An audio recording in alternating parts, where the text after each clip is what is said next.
Shalom, shalom, Shabbat shalom. My name is Tirsa Lewis with the Record Cod Israeli Beit Midrash.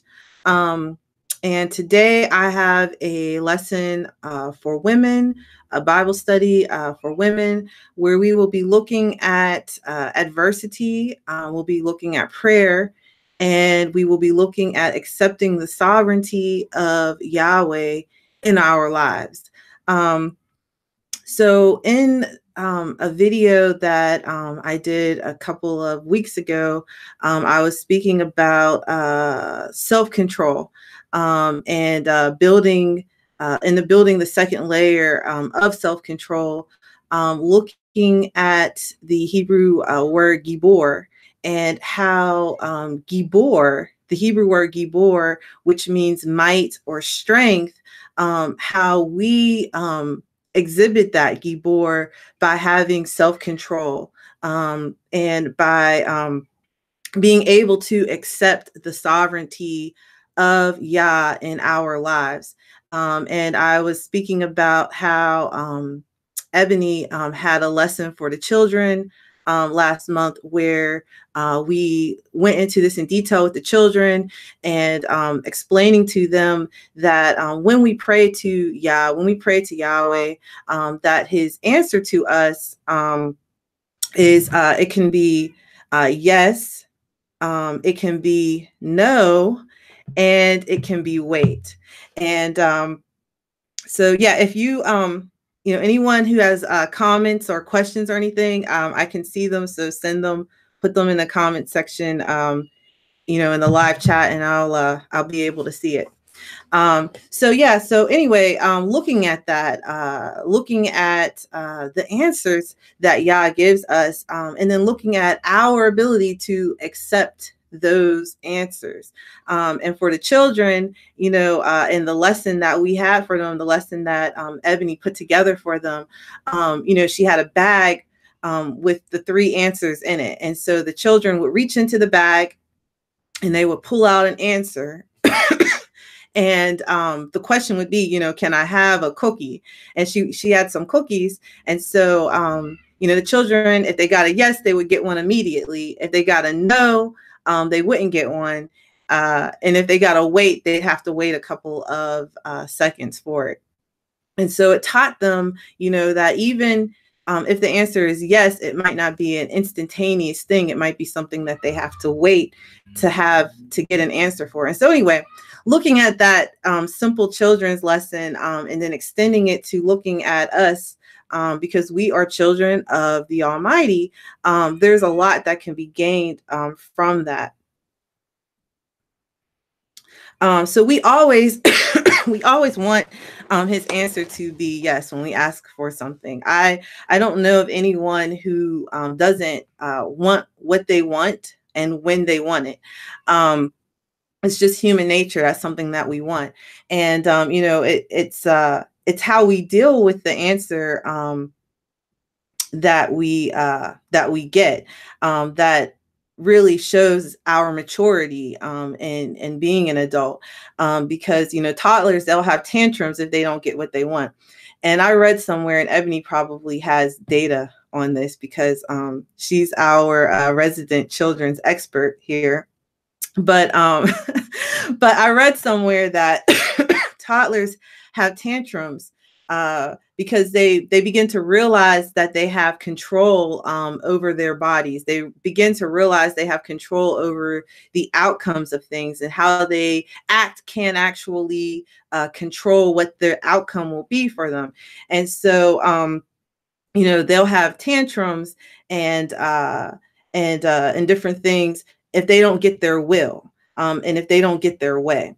So we have to look at how we react to the answer that Yah has for us. And how do we ask? So, while I'm talking about this, how do we ask Yah for things? We ask him for things by prayer. We ask him for things by literally praying to him and making a request or making a petition to him. So every one of us needs to find time to actually pray and to seek Yah out on the things that we desire the most. And we need to cry out, for healing. There's many of us who need to be healed. Many of us have illnesses, diseases, bad diagnoses, things that are very, very concerning to our health, both physically and even some of us mentally, concerning to our well-being and to our health. We need deliverance. A lot of us need deliverance from different things, addictions or just deliverance, like just from heavy spirit of heaviness or depression or any weight that's holding us back from meeting our potential. So we need deliverance. We need healing. We have situations that are outside of our control. A lot of us have grown children that, once they're grown, you can't do anything. You can try to tell them what to do, but you can't control their every move.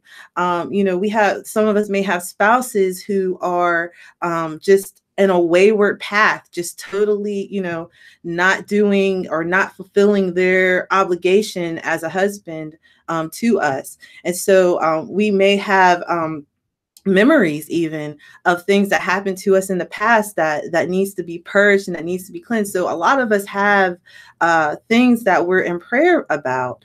And so we need a breakthrough. You know what I mean? We need a breakthrough. And so when we're praying, we need to look at how we are praying and our attitude towards the Most High and towards his sovereignty, and be able to accept his sovereignty in our life. So, we may find that in our prayer, it turns into utterances that, someone was listening to you pray that they wouldn't be able to hear. They wouldn't be able to understand what you're saying, because your prayer is so deep and so heartfelt. We humble ourselves, and we wait on Yah. We use that strength that he's given to us, and we trust in him while we are waiting for his healing and for his deliverances and for his power. We are literally trusting and hoping in him through all those things. So the trust that we have and the strength that we have, it actually allows us to humble ourselves and to wait on Yah to do the exalting. And so this wait can be hard. It could be arduous to the flesh as we wait for these healings, as we wait for these deliverances, and as we wait for these breakthroughs, or as we wait for these gifts from on high. Some of us are waiting to have a husband, or waiting to find a husband, I should say, waiting to, if we have one, waiting to conceive, or there's so many things. I can't really go into the whole list, but as we are waiting on him, having a hope, that he is going to be providing for us is essential to our relationship with him, and the process of going through these adversities and these trials and these hardships. And also understanding that, even if his answer to us on certain things is no, I'm not going to give you that healing, that we are able to continue to walk in faith with him. I am going to pull up some slides here because I made a few. Let me see.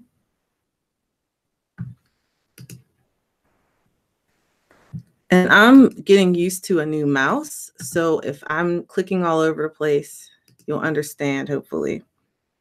Okay. So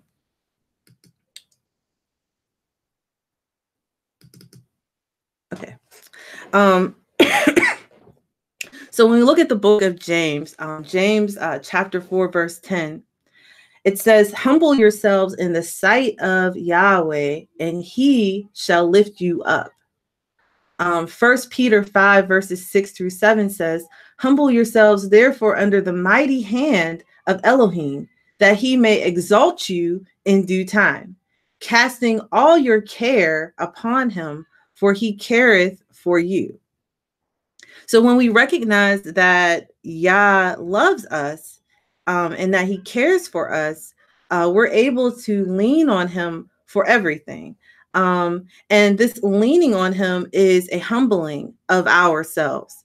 This leaning on him is a humbling of who we are. We have to wait for him to exalt us, not in our timing, but in his timing. It says here, in due time, in his timing. And we have to fully trust that he's able to exalt, right? And that he's capable to handle whatever situation that we are facing in our life. When we humble ourselves under his mighty hand, I want you to look at that word, mighty, under his mighty hand. Remember, the word for might is givor. And so, this is humbling ourselves is self-control, it's discipline, and it's restraint. But self-control is a willingness to submit ourselves, to submit our will, I should say, to that of a superior, and to that of our creator. So the way up is really the opposite of what we're taught in the world. The way up isn't about prideful elevation, but it's about humbling. So the way up is really down, right? So it's about making ourselves small so that Yah can be big in our lives. It's about making ourselves small so that he is not just big, but he's the biggest in our lives. The word for care here, where it says, casting all your care upon him, for he careth for you. In the Greek, that word care has a connotation of distraction. It has a connotation of something that causes you to be distracted from what you're supposed to be doing or what you're supposed to be walking in. So a care in this regard is something that takes our mind and our thoughts and our actions away from our purpose. We have many things in our life that can do this. There are many valleys and trials that each of us face. What's a distraction for me may not be a distraction for you. Something that's, something that can take my eye off of that prize, quote unquote, may not take your eye off of the prize. And something that could just totally knock me off course, you may just be able to leap right over that thing. So each of us are different, and what could cause a distraction for us, a serious distraction for us here. What could even take away, if you're weak, what could even knock you a little bit from your faith? But instead of focusing on the distractions, instead of focusing on these cares, we should cast them upon the Almighty. And why should we do that? Why should we cast our cares upon him? And the reason is that he actually cares for you. He actually takes a vested interest in you and in your life. You are important to Yah. You are important to the Almighty. And you're so important that he cares for you. And so he actually wants us to humble ourselves before him and to actually give him these things that concern us, these things that we can't control, these things that are trying to us. He wants us to give it to him and let him take care of it. Let him be the one to take care of it. I was just speaking with a friend yesterday in the faith, and she was saying that, something happened and the Most High showed her that, he is going to take care of this thing.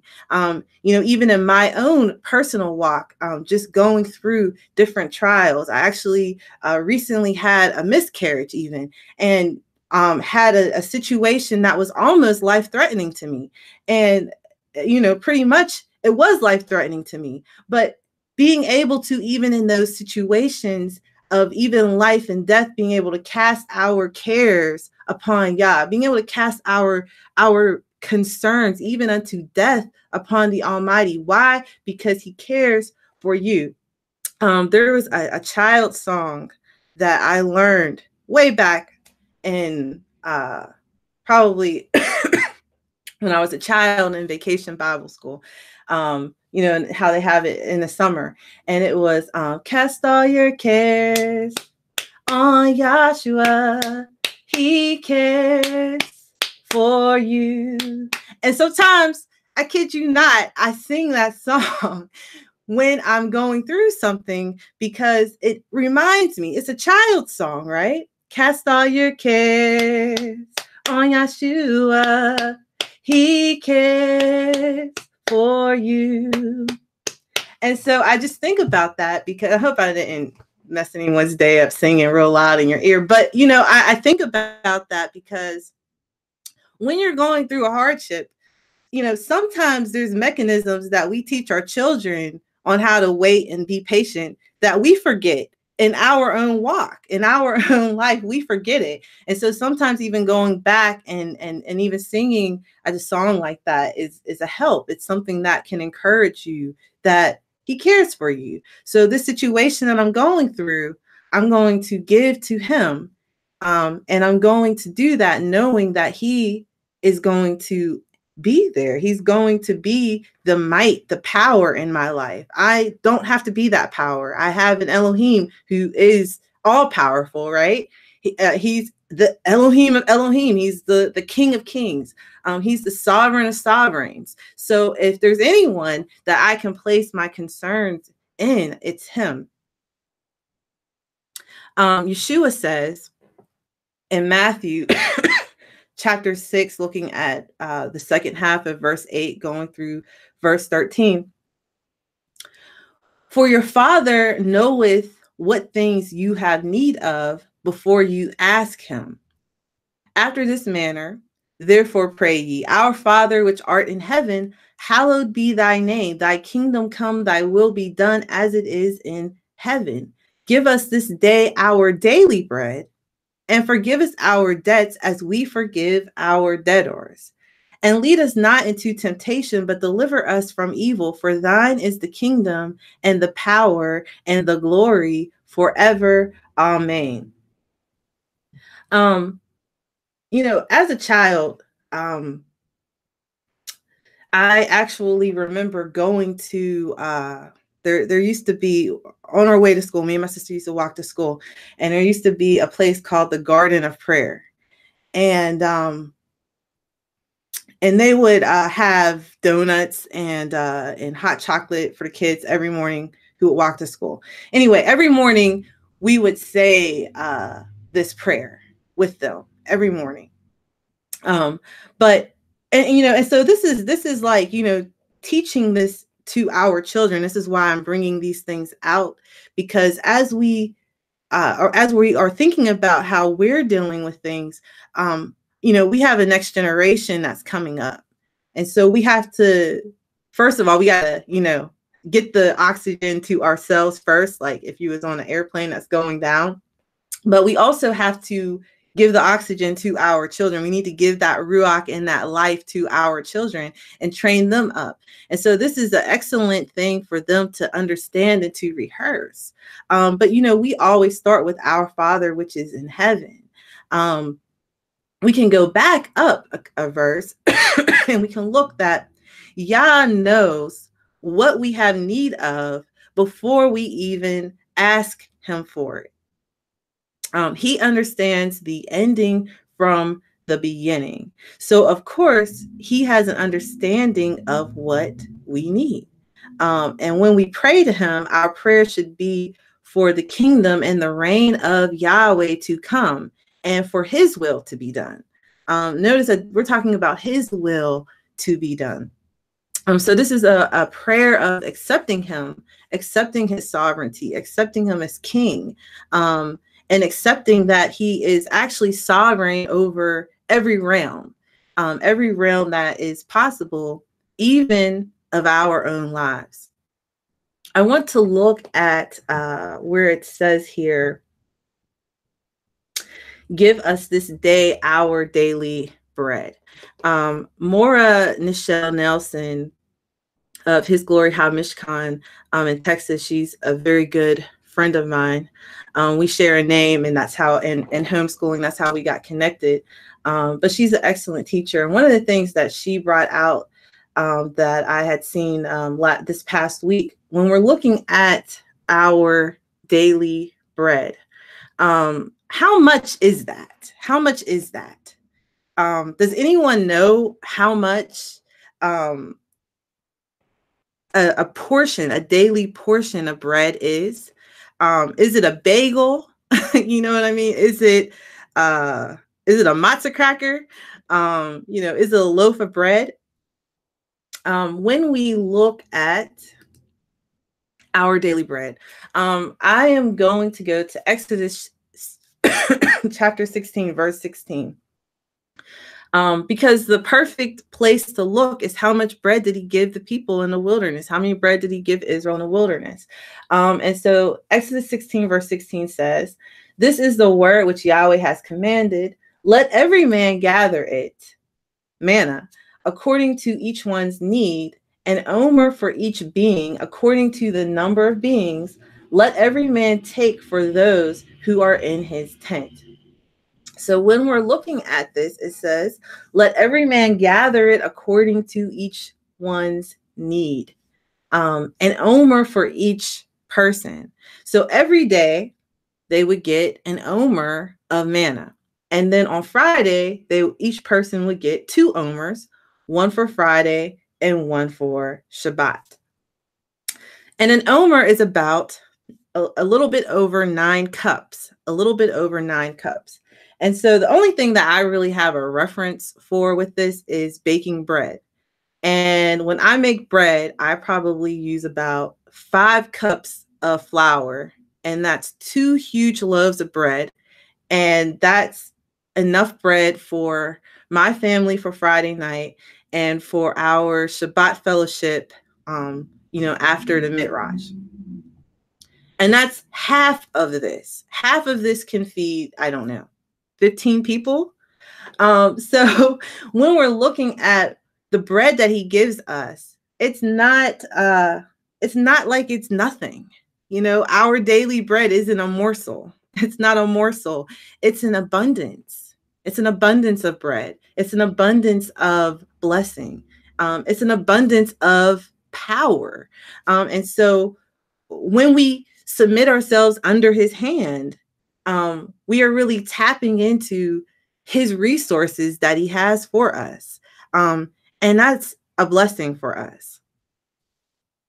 For someone who is not going through anything, and someone who has a perfect life, not facing any adversities, all this might sound easy, The problem is that, at least I don't know anyone who doesn't have any adversity whatsoever in their life, or who has nothing that can distract them or try to distract them from their purpose.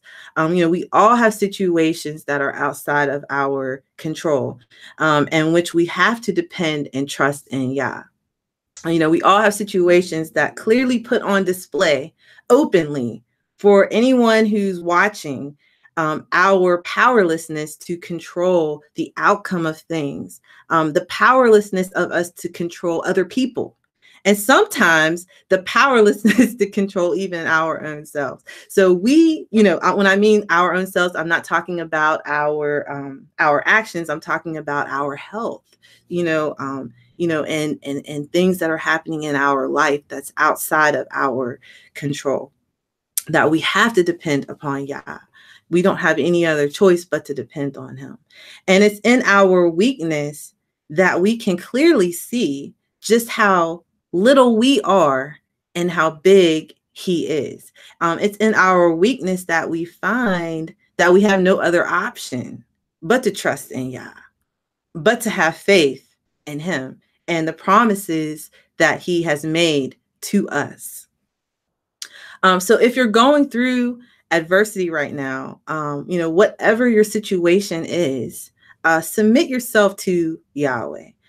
Cast off the cares that are distracting you upon him, and cry out to him. And as often, as long, and as hard as you need to, allow him to be the lifter of your head, because he will lift you up. He will give you peace. But you have to make yourself humble. You have to make yourself low in order for him to be able to exalt you. I'm going to talk about, excuse me for coughing, the Hebraic concept of faith. The Hebraic concept of faith. First, I'll ask if anyone has any questions or comments so far. You can, if you would like to, you can enter them in at this time.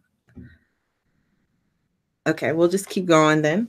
I want to talk about the Hebraic concept of faith. There is a word, emun, which means faith. And it says here that it means trustworthiness. It means faithfulness. It means dependability. And it's used to signify the rare and beneficial quality of trustworthiness in an individual. So the word emun, it means faith, and it means faithfulness and dependability.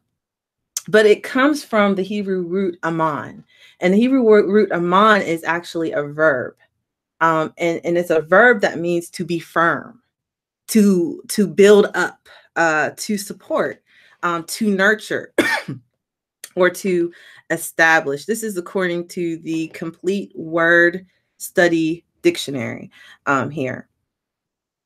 And it says here that it means, it has a likeness of a baby that a baby would find in the arms of a parent.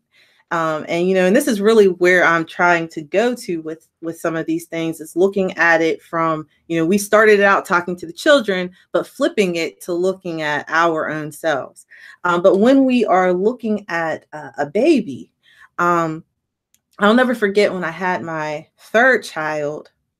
She came out, and maybe 5 minutes later, no, I didn't have to try to get her hooked up to the milk. She found it. Like, she literally rooted and got to the milk. You know what I mean?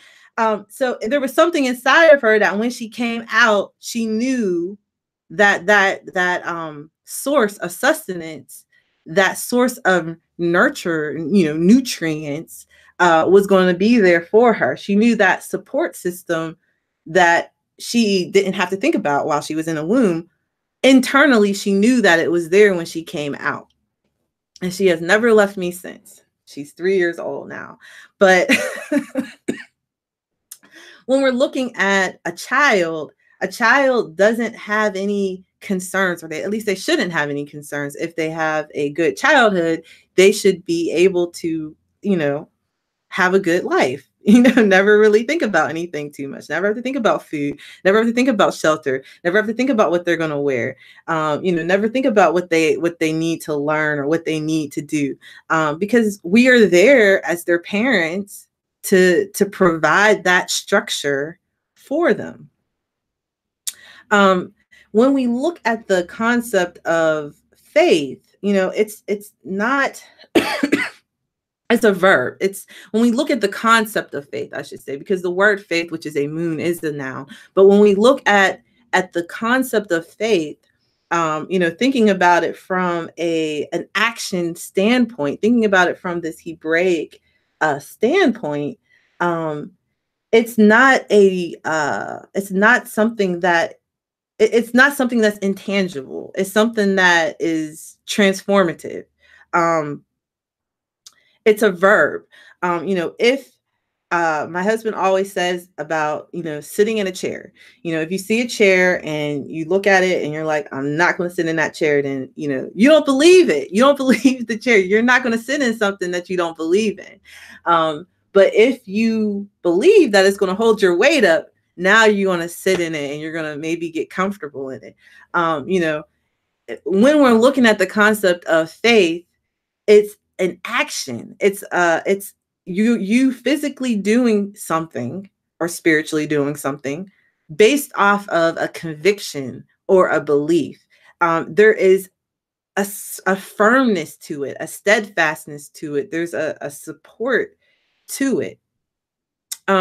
So we have to, and actually, if you look at it, you say faith in English, who knows what the definition of faith is? Many of us do, but maybe the word trust and trusting, you know what I mean? I'm not going to give something to someone I can't trust, right?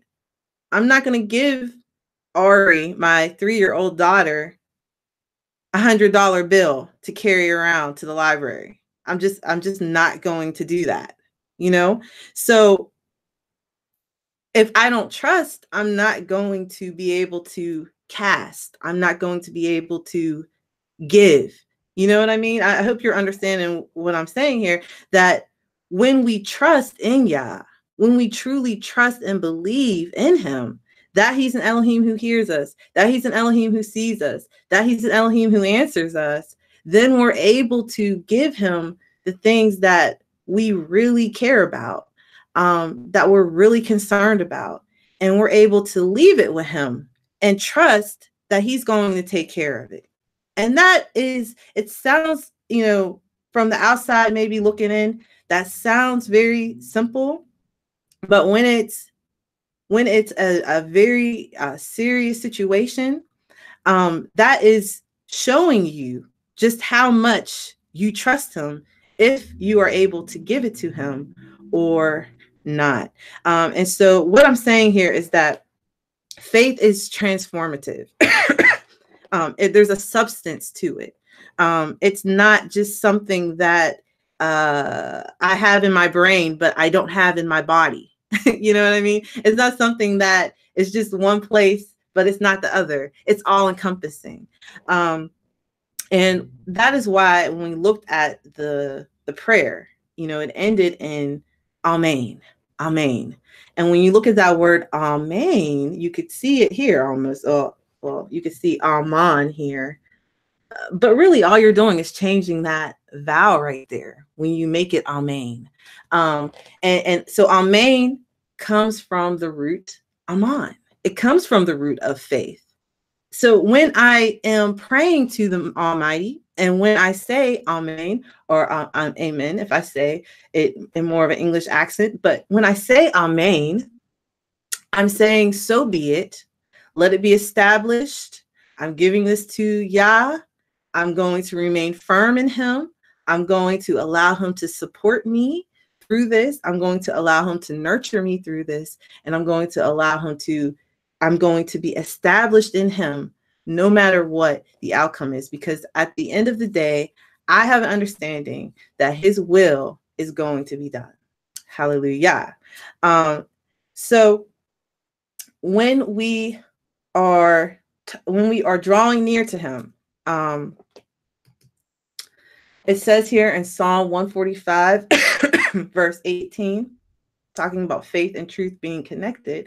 It says that Yahweh is nigh unto all that call upon him, to all that call upon him in truth.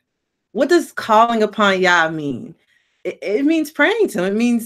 It means seeking him. It means going to him. And so it says here that Yah is nigh unto all them that call upon him. But how do we call upon him? Do we call upon him and don't believe, or do we call upon him because we believe, because we have faith? The word truth is the word emet, and I didn't put this in a slide, but the word emet actually has the same root as the word faith. So when we are looking at which was Aman. Sorry, I should go back. Kind of getting ahead of myself here. Which is the word Aman. So the word Aman is actually the root of the word truth. So, oh my goodness, the Hebrew word for truth, which is emet, actually has the root Aman. So, sorry everyone. When we are looking at this, the concept of faith and the concept of truth is connected. Okay. So I kind of butchered that a little bit, but so when we're looking at this, so how are we calling upon him? When we're calling upon him in truth, the underlying principles behind that is faith, is something that is supported. So when we truly have faith, that means we truly believe. We truly believe it. And so we're willing to humble ourselves and to call upon Yah in firmness and in steadfastness and believing and hoping, and in trusting in his sovereignty. We are willing to make ourselves small, even in our own sight, and totally depend upon him as a child depends upon its parent. And when we do this, Yah draws near to us.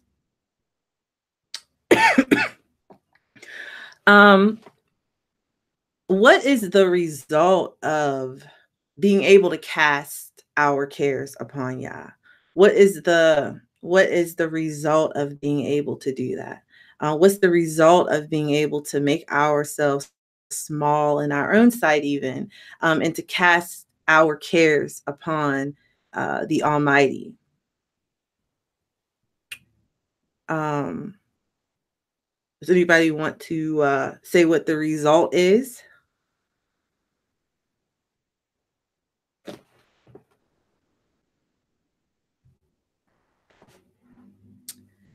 Okay.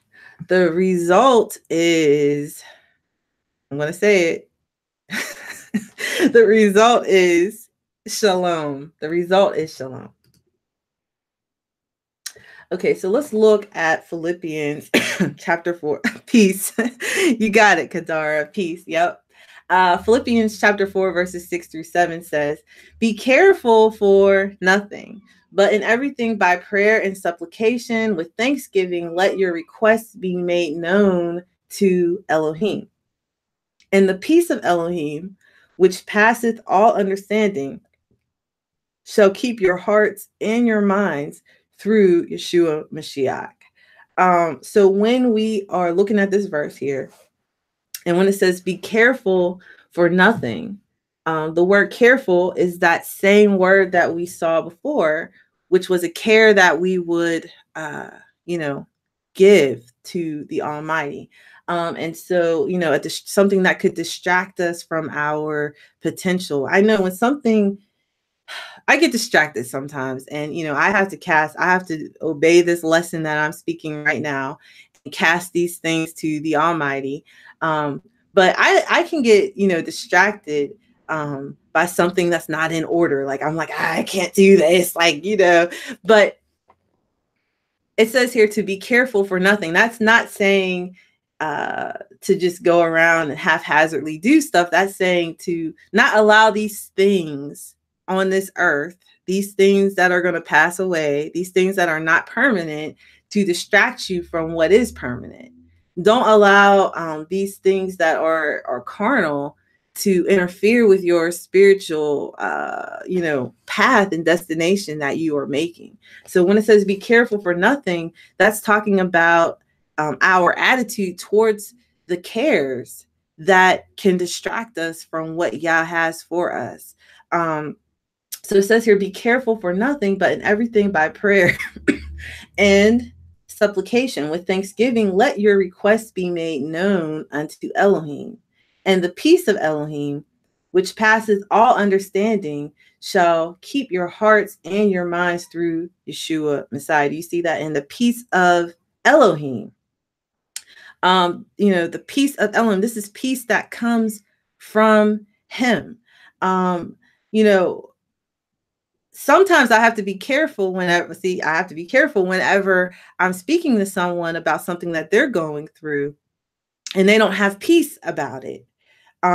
Because even though, I'm looking at the situation that they're going through, the reason that they don't have peace, it might be because of their relationship with the thing that they are going through. And so, when we're looking at this peace comes from Elohim. It's the peace of Elohim. It proceeds forth from him. And so when we are, yielding ourselves under his mighty hand, I have my hand up over my head. When we are humbling ourselves under the mighty hand of him, of Yah, then we are recipients of the peace that comes from him. And so somebody can look at your situation or look at a situation and say, that diagnosis is a terrible diagnosis, but you're able to have peace through it. I will never forget my grandmother-in-law. She had terminal cancer. And when it was when it was really coming towards the end of her life, she was a beautiful woman in the faith. She kept the commandments. She was a believer in Messiah. She was a beautiful woman, helped everyone. And when she would talk to you, it would be like you was the only person. And there could be a room full of people and she's talking to you and she's literally giving you her undivided attention. And kids could be whipping around and everything. And she would just really have this, this spirit about her where at that moment that she was talking to you, you was an important person to her. But anyway, she had terminal cancer. And I will never forget, there was a busload of people who came to visit her. And they came from another congregation. They came to visit her. And she was ministering to them. They came to minister to her. But this was something that she was able to actually give to Yah. And so she was ministering to them. She was singing to them. They came with instruments to sing to her, and she was singing to them. They came to pray for her, and she was praying for them.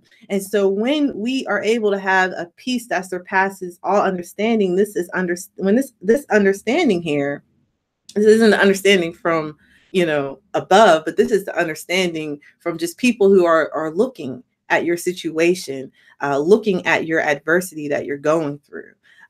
Our peace doesn't come from our ability to handle things. Our peace doesn't come from our ability to conquer things and to claim victories for things. Our victory comes from the Almighty. Our victory comes from Yahweh. And as far as I know, he's, I don't want to say as far as I know, he is all powerful. And he has a 100% victory track record. But the situation that you're going through, might be something even unto death.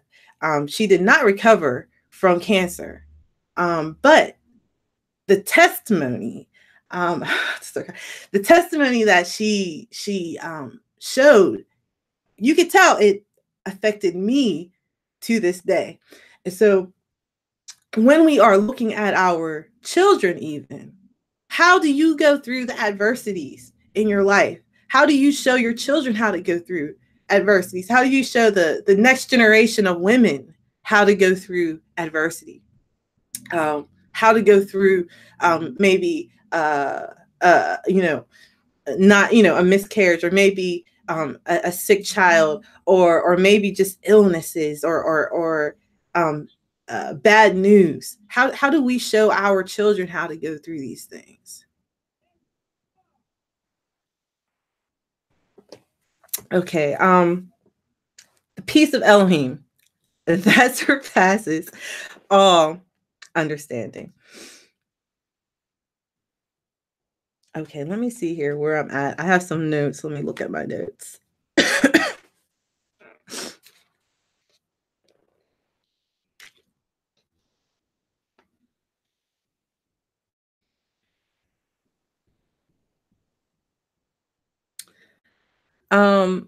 So I want to look at the Hebrew word, one of the Hebrew words for prayer.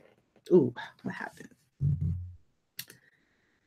Okay, let's see what's going on. One of the Hebrew words, let me look here. There are a couple comments. Okay. When we look at one of the words for prayer, and this is a word, normally the word is you'll hear tefillah. When we're looking at this word here, this root word here, palal, it means to pray or to intercede, to pray or to intercede. And it's the most common Hebrew word that's used to describe the general act of prayer. I put this picture from the ancient Hebrew, Jeff Benner. I don't have the book. Oh, it's Jeff Benner's ancient Hebrew lexicon. You could see here the ancient Hebrew word picture for palal, the root, the 2-letter root here. And what it is a picture. It's the picture of a mouth, and which is the pei, and the shepherd's staff. And so the mouth and the shepherd's staff. The shepherd's staff represents authority. It represents a shepherd. And so when we combine these things, it means to speak to authority. So when we pray, we are speaking to the one that's higher than us. We are speaking to the authority of all. And so, this is a prayer where, you may be pleading to Yah for something, or pleading to him on behalf of someone else. And so this is the kind of the essence of this word here, which means to pray or to intercede. One of the things about the children of Israel in the wilderness is that, they had very real cares. They had very real concerns. They was concerned about food. And he provided them with that huge, for us today, it seems huge, but, I'm not sure how much other food they ate, but, they had, 9 cups of manna a day. He provided for them. They complained about not having water. Being thirsty is a very real situation. We run out of water in our house. Someone has to go to the store right away to get some water. It's a very real situation. But if they would have prayed, if they would have actually just spoke to Yah respectfully and kindly asked him for something to eat, kindly asked him for some water, how different would that have been? And so when we are going through things, it's not a time to blame Yah. It's not a time to blame the Almighty. It's a time to gently, when I was pulled over by the police probably a couple months ago at this point, and I didn't do anything. In fact, the first words the police officer spoke to me was, "I'm not giving you a citation tonight." And so I looked at him like, okay, and I don't know why I'm getting pulled over, but okay. But I didn't say anything. I just gave him my license. And, there's a certain way that you speak to people who are in authority. I wanted to live that night. My kids was in the car. I didn't want to get a ticket. So I just gave him there's a certain way, and we teach our children how to speak to people in authority. I teach my children how to say miss and mister, and how to say yes, ma'am, or yes, sir, or no, sir, no, ma'am. All these different things. We teach our children how to speak to authority. So when we're going through adversity, this isn't a time to rebel, but this is a time to draw near. This is a time to humble yourself and draw near.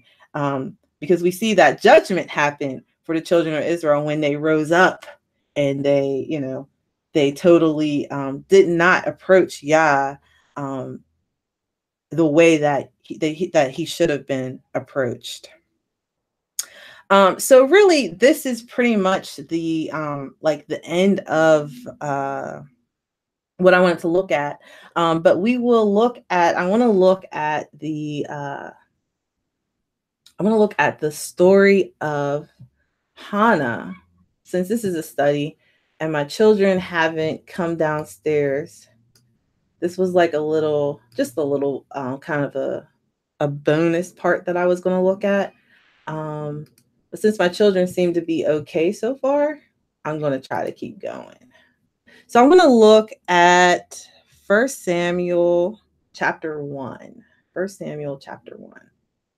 And this was actually the story part of the lesson that Ebony had prepared for the children. So I want to look at that too.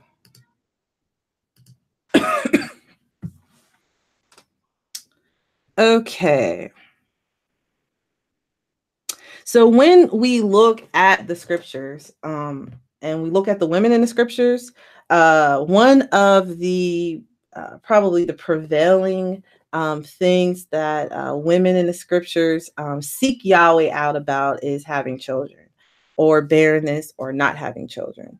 And so, this is something that is rooted deeply in us, that, we want to have children. We want to bring forth the next generation.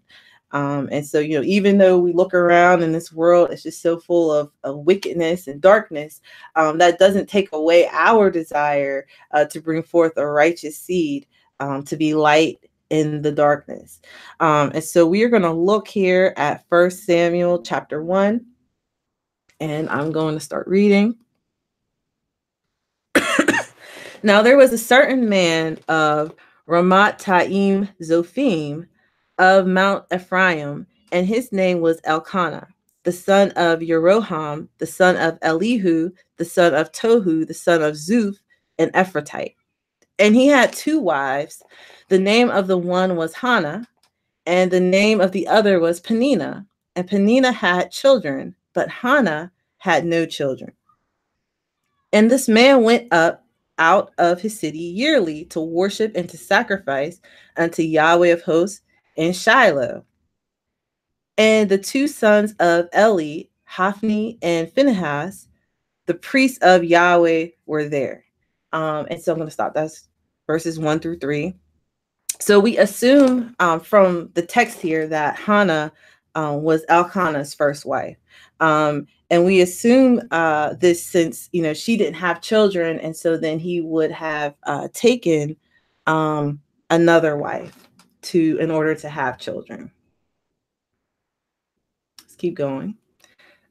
And when the time was that Elkanah offered, he gave to Peninnah his wife and to all her sons and her daughters portions. But unto Hannah he gave a worthy portion, for he loved Hannah, but Yahweh had shut up her womb.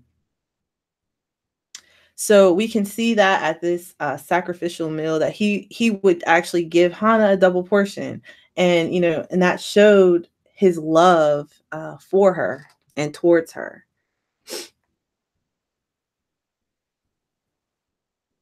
And her adversary, going to verse 6, and her adversary also provoked her sore, for to make her fret, because Yahweh had shut up her womb.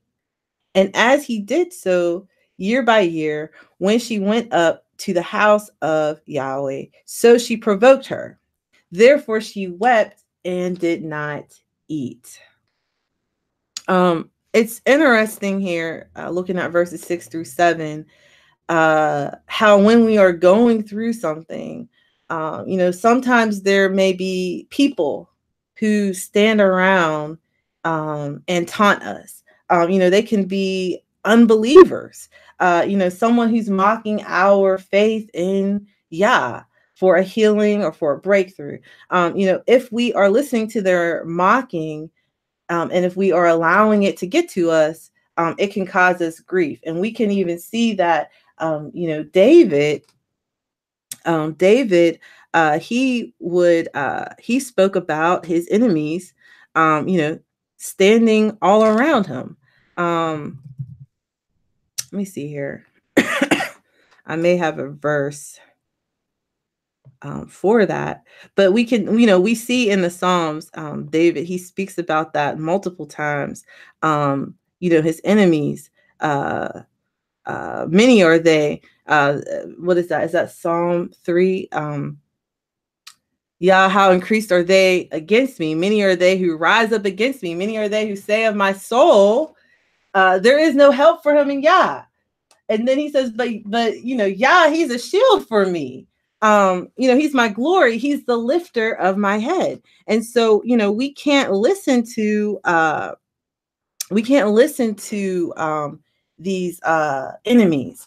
Psalm 27. Let me go to Psalm 27. I really wasn't planning on going to all these things, but we have to. Psalm 27, 12. It says here, deliver me not over to the will of mine enemies, for false witnesses have risen up against me, and such as breathe out cruelty. And then he says, I had fainted unless I had believed to see the goodness of Yahweh in the land of the living. So I want everyone here to understand and to know that those who are your adversaries, those who are looking at your situation and maybe laughing or maybe saying, well, let's just see what happens there, and have all this contrariness and all this negativity, all those people are false witnesses. They're false witnesses against the Almighty. Those witnesses are not going to stand. They are not going to stand. And then verse 13 says, I had fainted unless this is a beautiful song. We need to memorize this one. I have fainted unless I had believed to see the goodness of Yahweh in the land of the living. Wait on Yahweh. Be of good courage, and he shall strengthen your heart. Wait, I say, on Yahweh. So how do we not faint? How do we keep moving? Fainting is actually the opposite of faith. Because if we are faithing, then we are steadfast. We keep going. We keep enduring. You know what I mean? And if there's adversity, that's just like a hill in our run. But we get up that hill, and then once that hill is over, we keep on running. The hill didn't take us. The hill didn't take us down. But fainting is the opposite of endurance. It's the opposite of steadfastness. And actually, we see this. I believe that's in Peter or James that the adversities that we go through, they actually lead to endurance. They literally help us to keep going. Help us. We get over one obstacle one day. The next day we see that same obstacle. That's not a distraction to us anymore. I remember when I ran a 5K several years ago. I am not in any shape to run a 5K today. Actually, I ran a 10K a few years ago. When I first started, I would just be on like a track, and I would just run around the track, just, level surface. It was turf, beautiful. You know what I mean? But that's not the surface I was going to run in for the race. So eventually I had to move to, running around the city. And I remember the first time I was running up some of these hills. I live in Pittsburgh. Pittsburgh is nothing but hills. I live on a mountain, really, honestly. I live on a mountain. The first time I had to run up those hills, it got me, and I was good too. I thought I was really going to run like 3 miles that day. I don't know how much I ran, but it wasn't that much. I got up that first hill and I was like, I got to walk the rest. Like I thought I was going to die. But eventually, as I kept training, and getting through those hills, I was able to make the whole race. We're not going to talk about how long it took me to do it, but I finished it. I didn't faint. I didn't stop. I kept going. You know what I mean? So it's the same thing as we are learning to trust, as we are learning and walking in faith and growing and maturing. Something that was a care for us one day, it's not necessarily going to be a care for us another day. Okay, I apologize about that tangent. Let's go back to 1 Samuel. I apologize to keep coughing. 1 Samuel, going back to 1 Samuel chapter 1. So we're on verse 8. So let's go there. Okay, 1 Samuel chapter 1, verse 8. Then said Elkanah, her husband, to her, Hannah, why weepest thou? And why eatest thou not? And why is thy heart grieved? Am I not better than 10 sons? And this is just, like, her husband, he's trying to cheer her up. He just gave her, an extra portion, he wants her to be happy. But this is something that, he's not able to fulfill in her. She has a care that he's not able to meet. Sometimes we can get into relationships or different things. We might think that a new job is going to take our care of money away, or we may think that a relationship is going to take care of our emotional needs. But when we get to those things, see, the only thing that is going to be able to complete you is Yah, is the Almighty, is that Ruach that comes from Yeshua, that comes from him, that is able to really fill you. And so you're always, a person isn't always going to be able to make you happy. And so he's trying to make her happy, but he's not able to. So let's keep going here. Verse 9.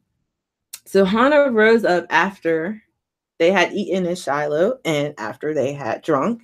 Now, Eli the priest sat upon a seat by a post of the temple of Yahweh. And she was in bitterness of soul and prayed unto Yahweh and wept sore. So this is her making her petition to the Almighty.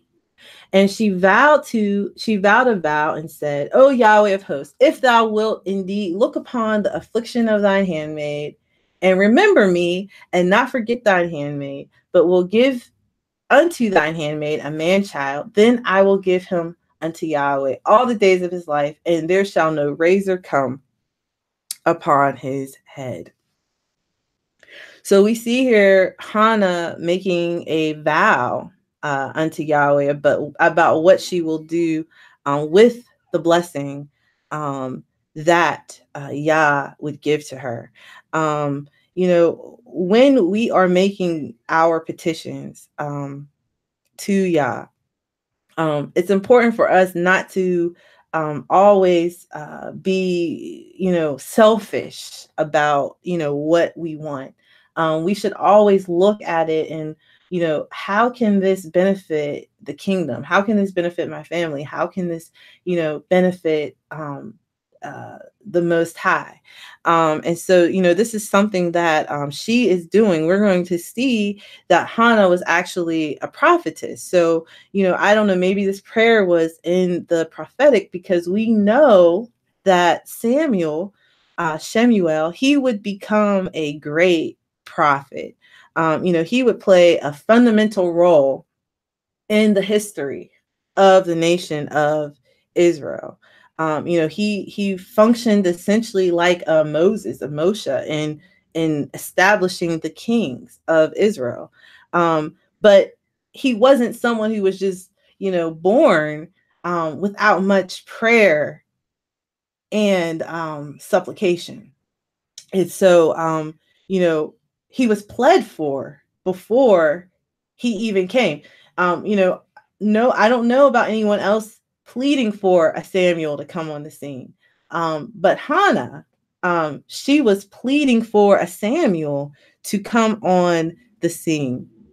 Looking at this also, I just want to mention that I don't recommend, giving Yah conditions on your prayers, unless you are truly praying in the Spirit, because if you do this for me, then I will do this for you, that can be rooted in us trying to, essentially buy a blessing from Yah. So, when we make promises to Yah, it's important for us not to make them based off of carnality or in a bartering sense, but rather in a praise sense. So, I will praise you, hallelujah, for a healing. I will praise you, Yah, but I will praise you anyway. Even if I don't get that healing, I will still praise you. I will praise you no matter what. But I will really praise you, hallelujah, if I get that healing. So, we have to, we have to check ourselves sometimes, because, when I'm bartering with someone, a person, a human being, you know what I mean? We have to have that whole speaking to authority, speaking to Yah sense about us.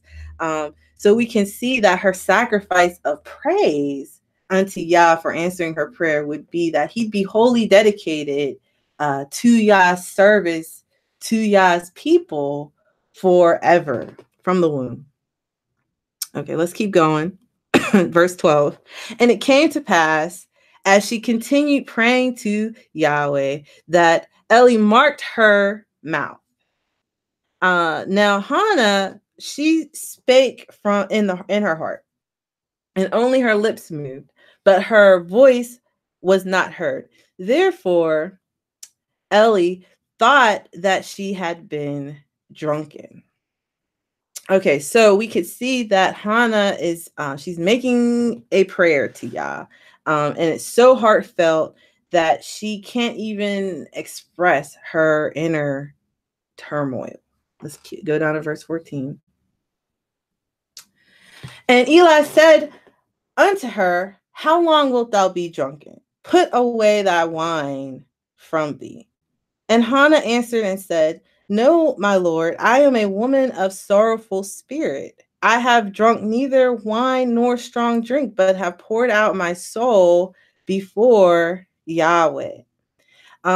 So, when people are looking at you from the outside, again, we talk about, sometimes others aren't going to be able to understand necessarily, what you are going through.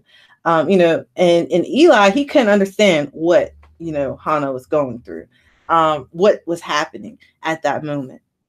And she had to explain to him that, and you can see here, she uses kind of a play on words, because he's saying, okay, are you drunk with strong drink or with wine? She's saying, no, but listen, I'm pouring myself out before Yah. I'm pouring my own self out. I didn't pour anything into me like drinks, wine, all that stuff. But I'm so sorrowful that I'm pouring out my soul before Yahweh. She says in verse 16, count not thine handmaid as a daughter of Belial, for out of the abundance of my complaint and grief have I spoken hitherto. So she is saying that I'm not a daughter of Belial. If I don't know, let me see if I pull up the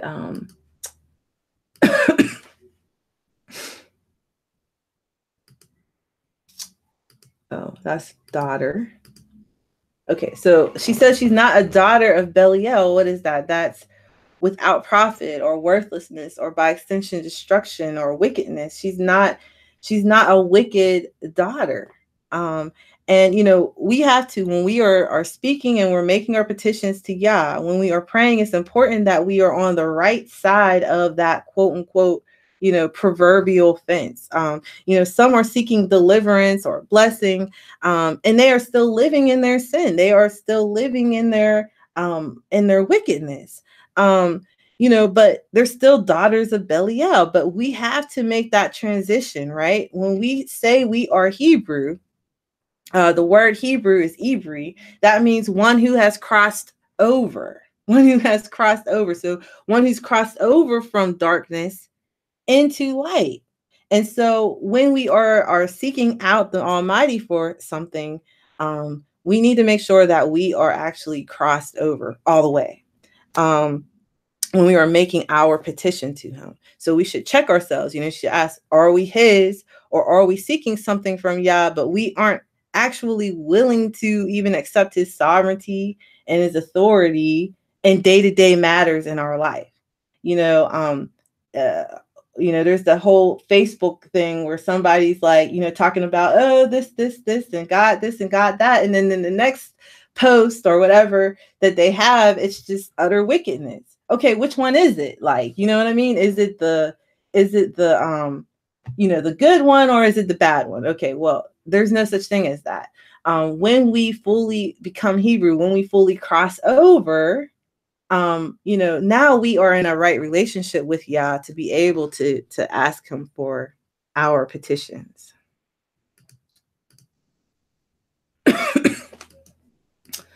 Okay, let's go to verse 17. Then Eli answered and said, "Go in peace, and the Elohim of Israel grant thee thy petition that thou hast asked of him." And she said, "Let thine handmaid find grace in thy sight." So the woman went her way and did eat, and her countenance was sad, was no more sad. So when we see here that before she wasn't eating, and before she was sad, but now that she's prayed to him, now that she's given him this thing, now that she's cast this care that she had, this thing that was distracting her from being able to eat at the feast, this thing that was distracting her from being able to see the love that her husband was trying to offer her, this thing that was distracting her from, being able to really partake in what was going on at that time at Shiloh. Now she's able to do that. Now she has peace that surpasses, the situation that she's going through. And that should be our attitude when we come out of prayer. Verse 19 says, "And they rose up in the morning early and worshiped before Yahweh, and returned and came to their house in Ramah. And Elkanah knew Hannah his wife, and Yahweh remembered her. Wherefore it came to pass, when the time was come about after Hannah had conceived, that she bare a son, and she named him Samuel or Shemuel, saying, Because I have asked him of Yahweh." So when we see here that Shemuel in Hebrew, it means heard of Elohim. So Hannah cried out to Yah. She cried out to him, and he heard her, and he delivered her. He gave her the request that she made of him. And, this was in his season, because Peninnah had several children. At least it said that Elkanah would give portions to her sons and her daughters. So, there had to have been some time that this was a request that Hannah had. But he gave her the desire of her heart. And, this became Shemuel. So I'm going to stop here because my children are going to need my attention. But, I pray that this is a message that can help you on your journey, because again, you may not have an adversity right now. Everything might be perfect right now, but, in life, there was a minister at one Sukkot who said that when you look at someone's heartbeat, how the line, it goes up and down, and that's how they're alive, right? So that someone's alive because they got that heartbeat, going up and down. And when the heartbeat is just a straight line, it's over, you're dead. And so